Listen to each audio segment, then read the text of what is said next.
Selamat datang di channel Simar Imam. Seperti biasa, jangan lupa pasang headset kalian. Siapkan kopi dan camilan. Lupakan pahitnya kehidupan. Mari kita dengarkan sambil rebahan. Penembak jitu terbaik. Bab 1501.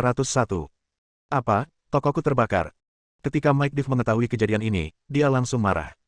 Wanita kasir yang melaporkan kejadian itu kepadanya secara langsung pasti ketakutan. Dia bahkan tidak bisa membedakan warna kulit Lian dan bersikeras bahwa Lian adalah seorang pria kulit hitam. Orang kulit hitam, yang mencari senjata, dibuat oleh Wan Aijian. Kasir akhirnya sampai pada kesimpulan ini dan berhasil menyalinnya ke Mike Div.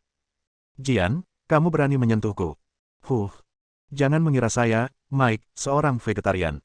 Saya akan menuliskannya untuk Anda terlebih dahulu, dan kami akan menghitungnya nanti. Mike Div mencengkeram gelas anggur di tangannya dengan kuat. Setelah bibi kasir pergi, seorang pria bersenjata maju dan berkata, "Bos, orang-orang kita sudah siap. Apakah kita ingin melanjutkan operasi malam ini? Ayo, kenapa tidak dilanjutkan? MND, semua orang mengira aku mudah dibulikan. Oke, hari ini saya akan pergi ke sarang yang dulu dan memberitahu mereka bahwa saya bukan orang yang bisa dianggap enteng." Mike berteriak keras, berhenti sebentar, dan bertanya dengan waspada. "Tunggu sebentar, apakah ada tindakan di pihak Anlinan?" Sesuai perjanjian sebelumnya, jumlah tenaga dan peralatan yang sama dikirim ke sana untuk melakukan operasi bersama. Jawab pria bersenjata itu. Bagus. Mike menjawab dengan suara yang memekakkan telinga dan mencibir. Biarkan saudara-saudara mengingat, temukan cara agar Anlinan mengambil inisiatif. Jika mereka berani mempermainkan di sana, biarkan saudara-saudara mundur sementara dan diskusikan penyerangan itu nanti. Petik 2. Ya. Pria bersenjata itu menjawab. Selain makanan, senjata dan perlengkapan juga menjadi perbekalan yang langka bagi Lian saat ini. Dia kini telah merekrut banyak orang, namun tidak ada cara untuk memastikan bahwa setiap orang memiliki senjata. Penggerebekan di toko Div Mike ini memecahkan masalah. Namun, setelah Ang Lee memasukkan semua senjata ke dalam minivan Mike Div, dia tidak langsung kembali ke markas atau kamp pelatihan, melainkan pergi ke gang dekat toko yang ke. Lian mula-mula memilih beberapa senjata dan perlengkapan dan mengemasnya, lalu naik ke atap dengan tangan kosong dan mengangkat semua senjata dengan tali. Senapan sniper, senapan mesin, peluncur roket, segala jenis senjata dan perlengkapan menempati 3 posisi penting di atap gedung, dan juga menjadi titik tembak yang ditetapkan oleh Ang Lee. Setelah semuanya siap, tinggal menunggu dengan sabar. Saat malam tiba, semakin sedikit orang di jalan. Selamat datang. Burung beo plastik di pintu mengeluarkan suara, dan saat pintu terbuka, 3 sosok masuk. Mengapa kamu di sini? Yang sedang menghitung barang. Ketika dia melihat Zhao Pan, Li Jianfeng dan Kong Huaxin masuk, dia mendongak dan bertanya. Saudaraku, apakah kamu belum menerima beritanya atau kamu benar-benar tidak khawatir sama sekali? Kong Huaxin bertanya dengan ekspresi berlebihan. Berita apa? Apa yang harus aku khawatirkan? Yang bertanya dengan bingung. Li Jianfeng melangkah maju dan berkata, informan kami telah menerima kabar bahwa Mike Div dan Anlinan telah mengorganisir tim tempur gabungan dan bersiap untuk membunuh kami malam ini. Apakah para idiot itu benar-benar mengira kita yang melakukannya, atau mereka hanya ingin mencari alasan untuk berurusan dengan kita? Yang mengerutkan kening. Zhao Pan membuka ranselnya dan melemparkan senapan otomatis ke Yang Ke dan berkata, tidak peduli yang mana, karena mereka telah memulai perang dengan kita tidak bisa menjadi pengecut. Saudaraku, ini waktunya memberitahu mereka bahwa kita tidak mudah untuk diganggu. Teriak Kong Huaxin. Yang Ke memegang pistolnya dan berkata, pernahkah Anda memikirkan siapa yang melakukan kedua hal itu? Tidak peduli siapa yang melakukannya, musuh dari musuh kita adalah teman kita. Zhao Pan berkata dengan dingin. Yang Ke awalnya ingin memberitahunya bahwa Lian datang menemuinya, tetapi setelah melihat sikap semua orang, dia mengangkat bahu dan berkata, oke, karena kalian semua telah memutuskan untuk berperang, ayo berperang. Jam 9 malam. Jalanan yang semula sepi tiba-tiba dipecah oleh suara motor mobil, dan lebih dari selusin mobil melaju kencang dari kedua sisi jalan. Menurut satu mobil yang mencegat 4 orang, jumlah musuh melebihi 50. Di sisi lain, hanya ada 5 orang di pihak Yang Ke, dan situasinya sangat tidak menguntungkan bagi mereka. Suara mendesing. Kedua konvoi itu baru saja sampai di pintu masuk toko. Sebelum mereka sempat berhenti, sebuah roket menghantam seperti ular berapi dari atap di seberang toko. Siapa yang melakukannya? Keempat Yang Ke yang bersembunyi di dalam rumah dan bersiap untuk bertarung tercengang. Mereka tidak memiliki pengaturan senjata seperti itu. Tim gabungan, hanya dengan mendengar namanya saja sudah bisa dipastikan kedua tim tidak sepikiran. Apalagi Mike Div sudah mengeluarkan perintah agar anak buah Anlinan menyerang lebih dulu, dan mobil yang baru saja diledakkan adalah Mike. Milik orang tuli.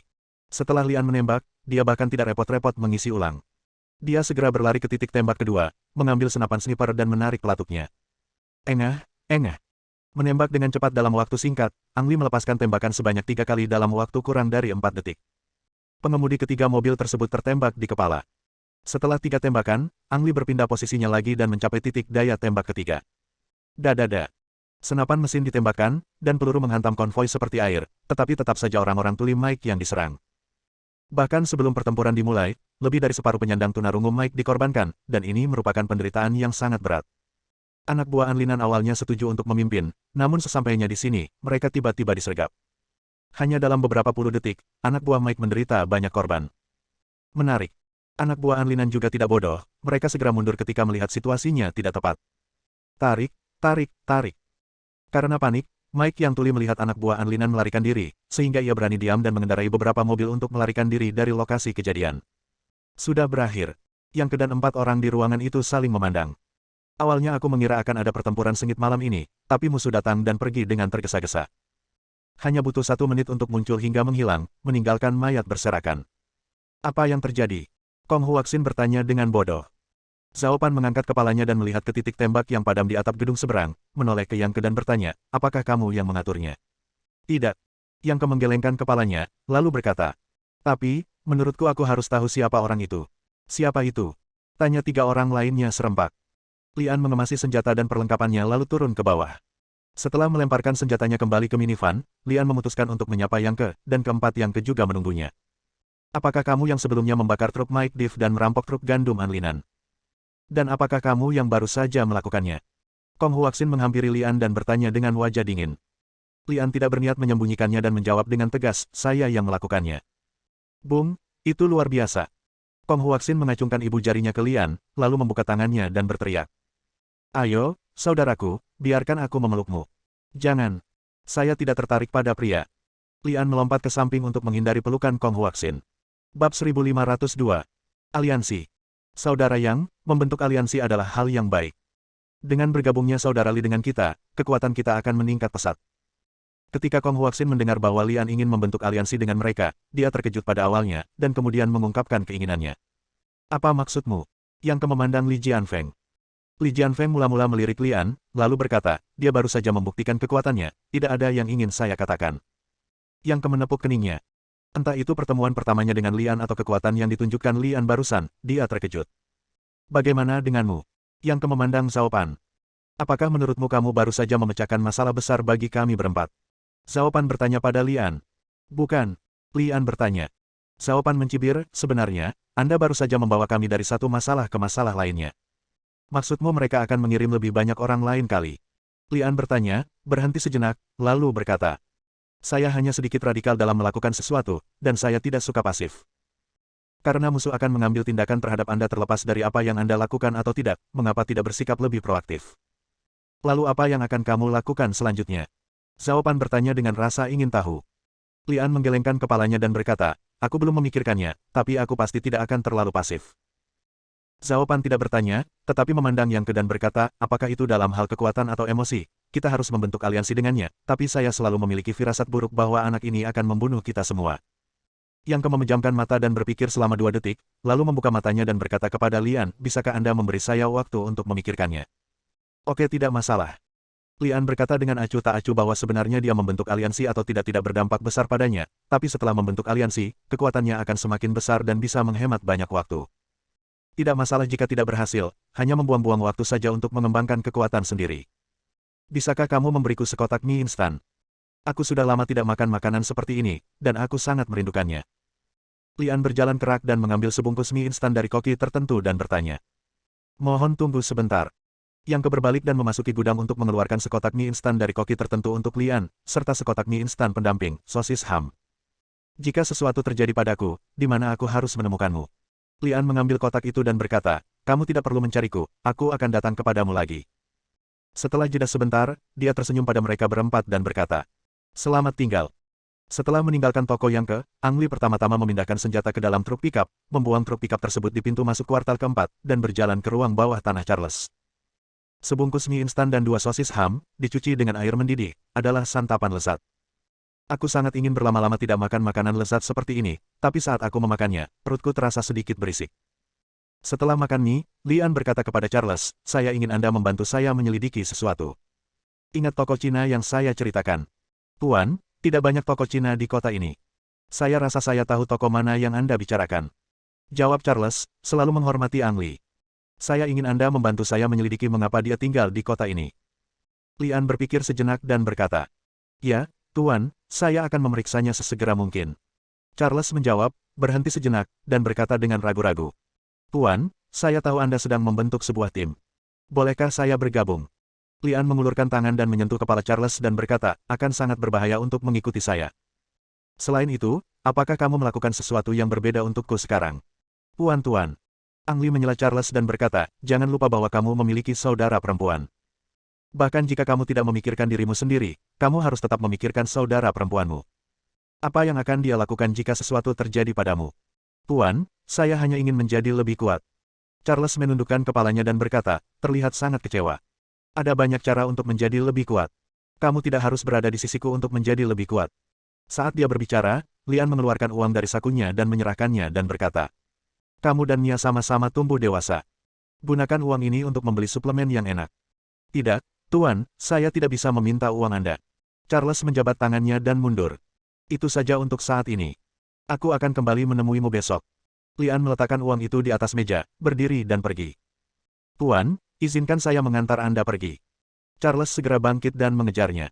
Senjata yang diambil kembali dari Mike Div pada dasarnya memecahkan masalah kurangnya peralatan untuk anggota baru. Lian memberikan pelatihan sederhana untuk tim ini. Meski tidak sebanding dengan pasukan biasa, namun tetap bisa digunakan untuk menakut-nakuti orang. Dia mengatakan dia akan pergi ke tempat Charles keesokan harinya, tetapi Lian tertunda selama 2 hari karena dia harus mengajari anak buahnya cara menggunakan senjata dan peralatan lagi. "Tuan, silakan makan di sini. Saya membeli daging sapi segar, dan saya juga bisa memberi Anda permen." Mia menempel pada Lian begitu dia melihatnya. "Mia, aku dan suamiku ingin membicarakan sesuatu yang serius. Kamu keluar bermain dulu," kata Charles dengan wajah datar. "Iya kakak." Mia sangat patuh. Dia bangkit dan meninggalkan kamar. Ketika dia berjalan ke pintu, dia berhenti dan berkata pada Lian, "Tuan, Anda harus tinggal untuk makan malam." Charles berdiri dan menutup pintu, kembali ke Lian dan berkata, "Tuan, masalah yang Anda minta saya selidiki terakhir kali membuahkan hasil." Lian memikirkan terakhir kali dia meminta Charles untuk menyelidiki yang dan bertanya, apa yang ditemukan. Charles menjawab, sebenarnya itu bukan rahasia. Beberapa tahun yang lalu, kota ini tidak semrawut seperti sekarang, selain itu terletak di persimpangan 3 negara, dan merupakan kota dengan perdagangan yang maju. Pada saat itulah teman-temanmu muncul di kota ini. Sebenarnya mereka bukan berempat, tapi berlima, dan ada juga seorang kakak perempuan yang sangat cantik. Bisnis mereka berjalan sangat baik, namun suatu hari sesuatu yang tidak terduga terjadi. "Apakah kakak perempuan cantik itu mengalami kecelakaan?" Lian bertanya ketika Charles berhenti. "Tuan benar-benar pintar. Ya, kakak perempuan cantik itulah yang mengalami kecelakaan. Dia ditembak mati ketika dia bangun pagi dan keluar untuk membeli bahan makanan." Charles menjawab. Lian mengerutkan kening. Dia sudah menebak hasil seperti itu ketika Charles sengaja berhenti. Dia juga menduga bahwa keempat yang tetap tinggal karena mereka ingin menemukan pembunuh yang menembak teman wanitanya bertahun-tahun sukses. "Charles, apakah ada berita di kota 2 hari ini?" Lian bertanya. "Ya, 4 kekuatan utama runtuh. Ini kabar baik." Lian tersenyum. 4 kekuatan besar pada awalnya selaras satu sama lain dalam penampilan tetapi tidak dalam hati, dan keruntuhan kali ini juga masuk akal. Bab 1503. Setelah Lian membakar toko Mike Div pergi menemui Anlinan untuk menanyainya. Dia yakin bahwa Anlinan memiliki tanggung jawab yang tidak dapat disangkal atas apa yang terjadi pada tokonya di wilayah Anlinan. Di saat yang sama, Mike Tim meyakini kegagalan operasi gabungan malam itu juga disebabkan karena masyarakat Anlinan takut untuk maju dan melarikan diri sebelum pertempuran. Namun, Mike Div tidak pernah menyangka saat melihat Anlinan, Jian juga ada di sana. Rupanya Wan Aijian sudah mengetahui tentang pembakaran toko Mike Div, dan juga mengetahui tentang Mike Div yang menjual senjata dan perlengkapan di belakangnya. Sebelum Mike Div mulai menanyai Anlinan, Jian sudah mulai menanyai Mike Div tentang penjualan senjata dan peralatan. Mike Div percaya bahwa kemunculan Jian bermata satu sepenuhnya merupakan pengaturan yang disengaja oleh Anlinan. Dia sudah sangat marah dan langsung memalingkan wajahnya, meneriaki Jian bahwa dia tidak hanya ingin menjual senjata dan peralatan, tetapi juga ingin menjual senjata dan perlengkapan. Ingin menggantikannya. Kali ini masalahnya besar, dan Jian mengeluarkan senjatanya dan ingin menembak Mike Div. Untungnya, kejadian tersebut terjadi di kediaman Anlinan, dan Anlinan juga hadir, menggunakan tindakan tegas untuk menghentikan pertempuran. Mike tuli dan mampu menyelamatkan nyawanya. Alih-alih bersyukur atas anugerah penyelamatan nyawa Anlinan, ia malah mengira Anlinan sedang bermain peran ganda dengan Wan Aijian dan sengaja menipunya. Jadi Mike meninggalkan kediaman Anlinan dan pergi ke Mosa yang berhidung besar. Dia memberitahu Mosa bahwa Anlinan dan Wan Aijian telah membentuk aliansi. Mosa berhidung besar adalah rubah yang licik. Meskipun dia di rumah, dia tahu segalanya tentang apa yang terjadi di luar. Ia mengetahui bahwa Mike Div hanya mencarinya untuk menyelamatkan nyawanya, sehingga ia langsung berpura-pura malu dan mengatakan bahwa kekuatannya lebih rendah. Mike Div juga memahami temperamen Mosa berhidung besar, dan segera menjanjikan sejumlah besar uang, dan aliansi antara keduanya pun diselesaikan. Wan Aijian awalnya menyalahkan Anlinan karena melindungi Mike Div dan tidak membiarkan dia membunuhnya, tetapi ketika dia mendapatkan aliansi Mike Div dengan Big Nose Mosa, dia secara alami memilih untuk membentuk aliansi dengan Anlinan. Inilah keseluruhan proses runtuhnya 4 kekuatan besar. Lian secara alami senang ketika mengetahui hal ini. Akan lebih baik jika 4 kekuatan besar melakukan pertarungan internal dan menghabiskan kekuatan satu sama lain. Pak, ada satu hal lagi tentang Big Nose Mosa. Charles tiba-tiba berkhotbah. Jelaslah. Tadinya Anda meminta saya untuk memperhatikan keadaan Big Nose Mosa. Saya baru saja mendapat kabar bahwa Big Nose Mosa memiliki sejumlah emas yang akan diangkut ke luar kota dalam 2 hari terakhir. Sayangnya, saya tidak tahu waktu spesifik dan rencana tindakannya. Charles menjawab, emas.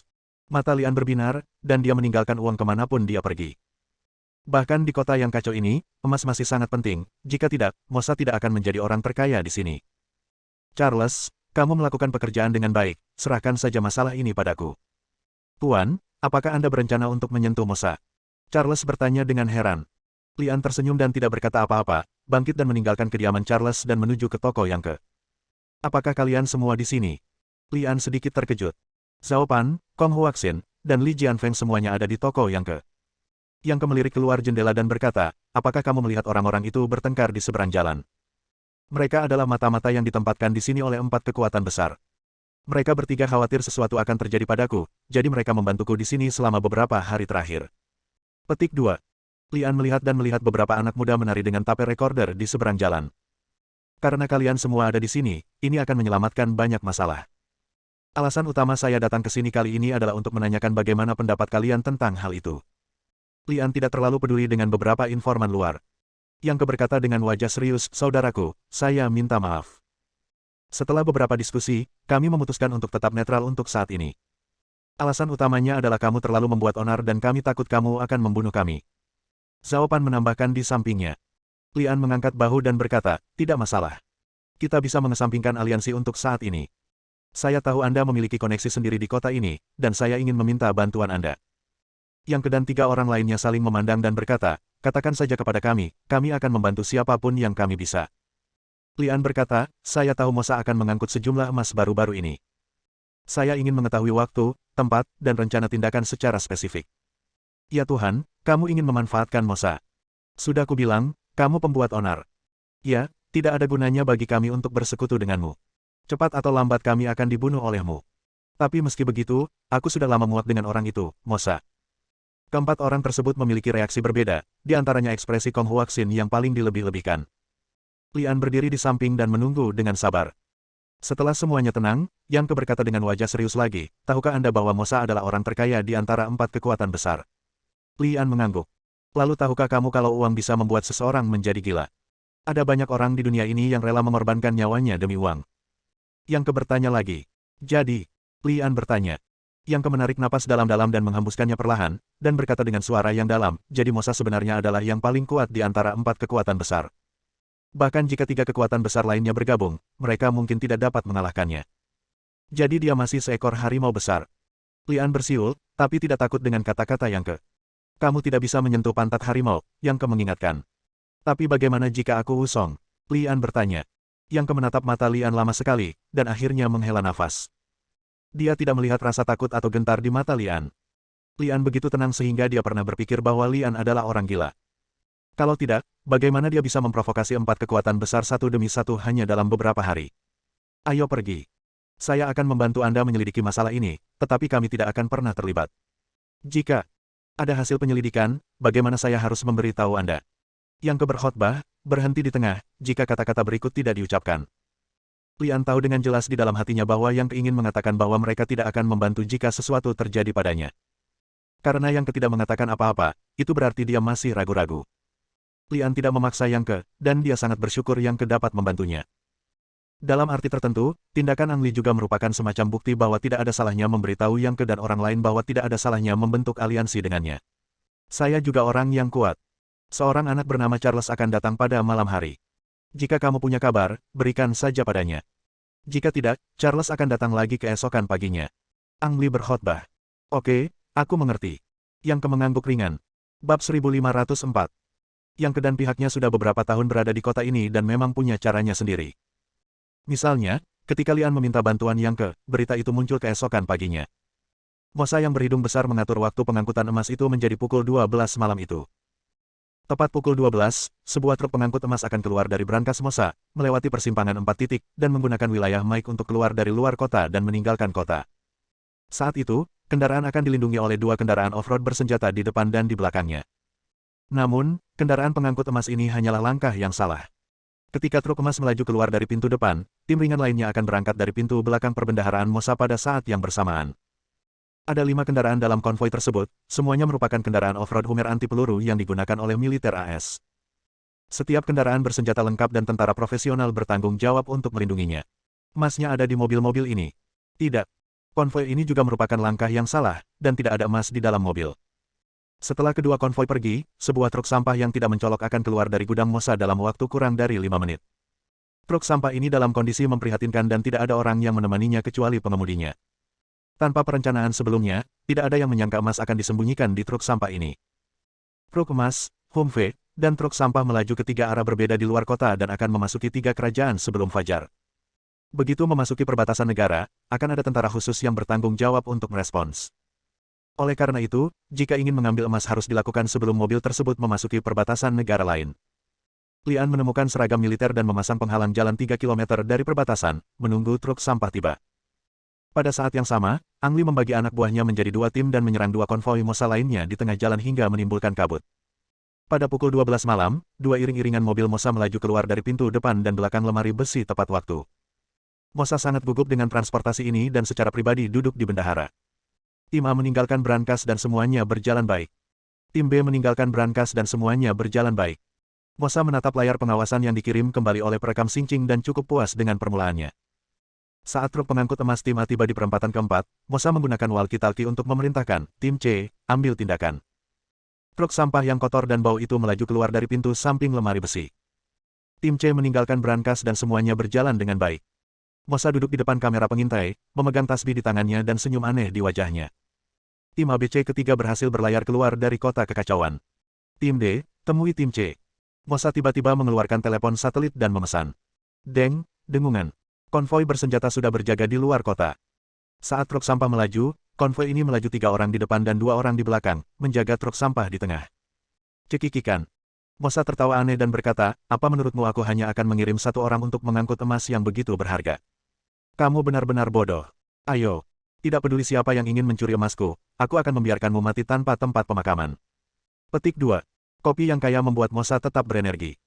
Segalanya tampak berjalan sangat lancar, dan dalam waktu setengah jam ketiga tim akan memasuki 3 negara berbeda. Papa. Tembakan tiba-tiba terdengar, dan tim A diblokir. Setelah melihat ini, Mosa memerintahkan, jaga konvoi. Jangan cemas dan bermainlah dengan mereka perlahan-lahan. Ya, bos. Kapten tim A merespon, namun sebelum dia sempat memberi perintah, tembakan dari lawan tiba-tiba berhenti. Bos, musuh sepertinya sudah lolos. Apa? Mosa mengerutkan kening, bagaimana ini mungkin? Kirimkan seseorang untuk melihatnya. Beberapa menit kemudian, Kapten tim A berkata dengan sangat pasti, bos, musuh memang telah lolos. Krisis di pihak saya telah teratasi. Apakah Anda ingin terus bergerak maju sesuai rencana? Hal yang sama juga terjadi pada tim B. Sekelompok orang menyergap tim B, namun terdengar suara tembakan beberapa saat lalu semuanya menghilang. Apa yang kamu lakukan? Mengapa kamu hanya melepaskan beberapa tembakan dan melarikan diri? Mosa mengerutkan kening, sama sekali tidak bisa menebak jenis obat apa yang dijual Lian di labu tersebut. Orang-orang Lian semuanya adalah anggota baru dengan sedikit pengalaman tempur yang sebenarnya. Di saat yang sama, tujuan utama menyergap tim AB Mosa bukan hanya untuk meningkatkan pengalaman tempur anak buahnya yang sebenarnya, tapi juga untuk mengganggu pandangan Mosa. Tim A, Tim B, tetaplah di tempat kalian berada. Tim C, bagaimana situasi di sana? Petik 2. Usai memberi perintah kepada tim AB, Mosa menanyakan situasi tim C. Saat ini, kelopak matanya bergerak-gerak secara tidak wajar, memberinya firasat buruk. Laporkan ke bos, tim C aman untuk saat ini, tidak ada situasi yang tidak terduga. Jawab Kapten tim C. Baiklah, tetap waspada dan simpan emasnya apapun yang terjadi. Ya, bos. Kapten tim C merespons. Kurang dari 1 menit kemudian, Kapten tim C berinisiatif menghubungi Mosa. Bos, ada penghalang jalan di depan kita. Sepertinya dialah yang bertanggung jawab menjemput kita. Mosa melirik ke lokasi tim C dan berkata dengan ragu, kamu masih 3 kilometer jauhnya dari perbatasan. Kok bisa mereka ada di sini? Bos, apakah kita ingin berhenti? Tanya Kapten tim C. Tidak, itu mungkin jebakan. Jangan berhenti dan lewat dengan kecepatan penuh. Musa memberi perintah. Ya. Kapten tim C menanggapi dan menindaklanjuti perintah tersebut. Semuanya dengarkan, percepat. Nomor 1, selesaikan penghalang jalan dengan senjata. Dadada. Senapan mesin di bagian atas Humvee di depan berbunyi, dan penghalang jalan dengan cepat dihancurkan hingga berkeping-keping. Ang Li bersembunyi sebelum musuh menembak, dengan cibiran di bibirnya. Ia menekan remote kontrol di tangannya sambil mengamati jarak konvoi. Ledakan. Dengan suara yang keras, tiba-tiba bola api menyembur dari bawah pantat mobil pertama, kemudian mobil tersebut diledakkan, lalu menghantam tanah dengan bagian atas menghadap ke bawah. Apa yang terjadi? Teriak Mosa sambil menatap kamera pengintai. Musuh memasang bom di sini, kita mungkin telah memasuki ladang ranjau. Jawab Kapten tim C. Mosa ragu-ragu dan bertanya, apakah mungkin untuk bergegas? Peluangnya tidak terlalu besar. Jawab Kapten tim C. Kalau begitu jangan ambil resiko, simpan emasnya dulu, dan mundur. Ya. Suara mendesing.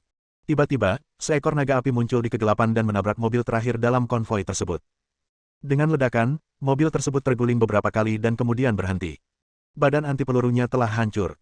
Bagaimana kendaraan off-road Humvee bisa memblokir roket yang dirancang untuk menghancurkan tank? Bos, tidak, kami disergap. Lari, lari cepat. Mosa berteriak, semakin merasa ada sesuatu yang tidak baik, dan tak lama kemudian semua gambar pengawasan tim C menghilang. Tim C, apakah ada orang yang hidup di tim C? Jawab aku dengan cepat.